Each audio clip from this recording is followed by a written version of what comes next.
কেউ যখন মোবাইলে খুব গালি দেয়, গালি দিতে দিতে যখন ওর গালি শেষ হয়ে যায় বা বন্ধ হয়ে যায়, তখন আমি আবার রিং দিয়ে বলি, ভাইজান আপনার মনে হয় মোবাইলে টাকা শেষ হয়ে গেছে, আপনার মনে হয় আরো গালি বাকি ছিল। যদি আপনার থাকে তো আপনি বলতে পারেন, আপনার গালির উত্তর দেওয়ার আমার প্রয়োজন নেই। আপনি নেটে দেখেন, লুটে একবারে আব্দুল রাজ্জাক বিন ইউসুফকে ধুয়ে ছেড়ে দিচ্ছে।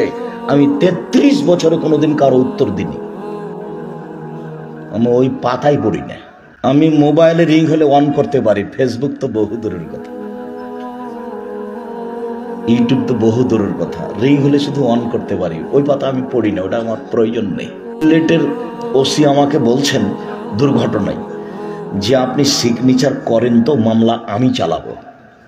তা আমি বলছি, ওসি সাহেব দুর্ঘটনা ঘটেছে, আমি যদি মামলা করি তাহলে আমি লড়ছি, আর যদি আল্লাহ এর বিচার করে তাহলে আল্লাহ লড়বেন, তো আমারটা আর তারটা কি সমান হবে?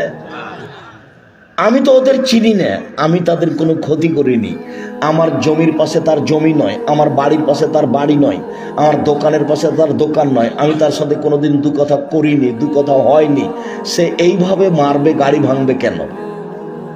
তার জবাব যদি আমি দিই তাহলে আমি মানুষ, আর তার জবাব যদি আল্লাহ দেয় তাহলে আল্লাহ। ওসি সাহেব আমি এরকম বিচার চাই না, আমি মামলা করব না।